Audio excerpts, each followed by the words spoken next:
positivismo, pero tenemos que estar bien enteradas de cuestiones legales, Olguita. Y con toda esa energía vamos a hacernos esta pregunta. ¿Cómo puedo escriturar mi casa? ¿Cómo está? Dale. Muy bien, ¿Cómo está, mi querida abogada? Oye, ¿te parece bien si vamos a ver un sondeíto rápido de ver qué dice la gente acerca de este tema? Claro, ¿sí? por supuesto. Sí. Vamos a ver el sondeo. El proceso, bueno, es que tienes que ir al lugar donde te hacen las escrituras, pero tienes que presentar croquis, entre qué calle, delimitar todo lo que es el terreno en medidas y lo que tienes en construcción también medido. Si tienes predios, si tienes, o sea, todo se tiene que escriturar, depende al tamaño del terreno. Igual si lo vas a deslindar, si van a haber 4 diferentes dueños, por ejemplo, ¿qué parte va a ser de cada uno? Porque se escrituraría en 4 partes. Más o menos se dice el proceso que se lleva. Bueno, para comprar una casa tienes que ir con tu abogado, llevar todos tus papeles, tu IFE, que todo esté fuera de ¿cómo se llama? De impuestos, libre de gravámenes, para que entonces ya puedas escriturar, si es que tú ya la adquiriste. ¿Usted ya escrituró su casa? Ya, hace tiempo. Por eso más o menos me acuerdo. Muchas gracias. El proceso para escriturar una casa, pues es ir al notario, certificarlo, tener pagos al corriente y no he escriturado ninguna casa. Pues sí, pero le faltan algunos pasos, ¿no? Y es tan importante no dejar ahora sí que al garete lo más importante, que es una propiedad. La gran diferencia entre tener la seguridad absoluta de tu propiedad y no tenerla es precisamente la escrituración. Y a veces no podemos escriturar por falta de recursos. Entonces, ¿qué es lo que necesitamos? Pues primero, enterarnos perfectamente bien de qué es lo que tenemos que pagar por ley y después decirle al notario, una vez que ya tengo mi avalúo, decirle al notario, hágame un cálculo de cuánto tengo que pagar, ¿sí? Y desglosado por puntos. Lo importante cuando voy con el notario es que me diga exactamente qué cantidad tengo que pagar, o sea, que me haga el estudio correspondiente. ¿Por qué? Porque tengo que pagar honorarios del notario, tengo que pagar impuestos sobre adquisición de inmuebles, tengo que pagar derechos por toda la información que tiene que pedir el notario para hacer mi escritura, pero eso me da la seguridad jurídica. ¿Qué tengo que hacer? Un desglose de todo lo que voy a pagar y además generalmente los notarios nos piden un anticipo, entonces un recibo del anticipo y siempre, si dejo un documento, el notario me tiene que dar un recibo.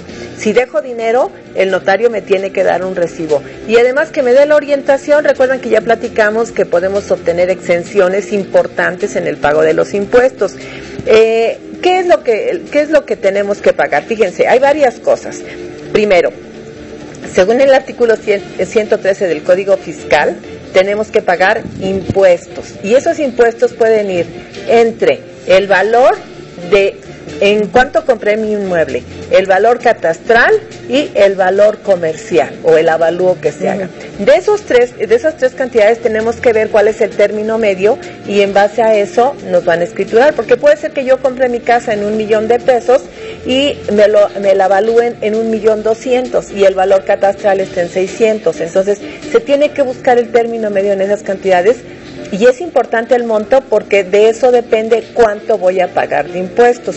En alguna ocasión yo les comenté que en números gruesos es entre un 8, un 7% y un 12%. Ustedes me dirán, bueno, pues si es de acuerdo con un arancel, siempre cualquier notario debiera cobrar lo mismo, pero no es así. A ver, yo tengo una pregunta. Por ejemplo, tú compras un terreno. Sí. Y lo pagas a 257 años, pero ya en ese terreno ya construiste. ¿El avalúo es sobre el terreno y la casa o sobre el terreno que fue lo que tú compraste?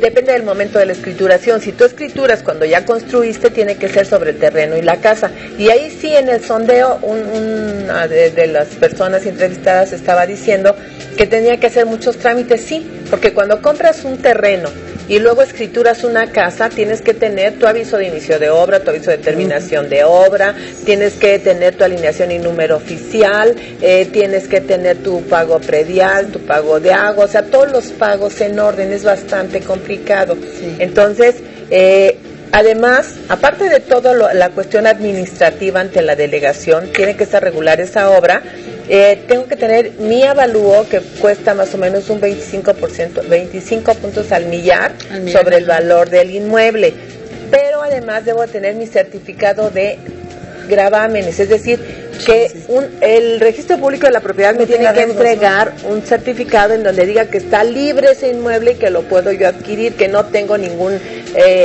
hipoteca, ningún embargo, o a que a lo mejor no le debo nada a Hacienda ni a la y que verdaderamente existe ese predial, claro, ese predio, claro. Pero fíjate que yo tengo muchísimo la duda, porque evidentemente hay casos donde tu bien inmueble, es decir, tu casa, lo remodelaste. Entonces, por ejemplo, de un predio que originalmente, no sé, tenía 90 metros cuadrados de construcción, subió a 200. Entonces, se tiene que actualizar tu escritura porque a la hora de la venta no corresponde una escritura con lo que estás vendiendo. Así es.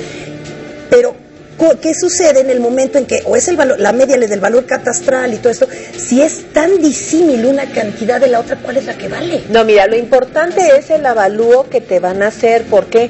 Porque puede ser que tú hayas comprado una casita de interés social con 2 recámaras, baño y cocina, comedor, ¿verdad?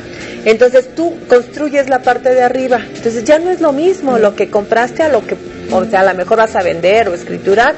Entonces se tiene que hacer un avalúo, pero para eso tienes que tener tu autorización de la delegación para la construcción, tu aviso de inicio de obra, tu aviso de terminación de obra. Y cuidado, porque luego hay muchos problemas cuando contrata uno un albañil y no le paga, por ejemplo, el seguro social. Porque entonces el seguro social llega y dice, a ver cómo construiste y cómo contrataste y no me pagaste.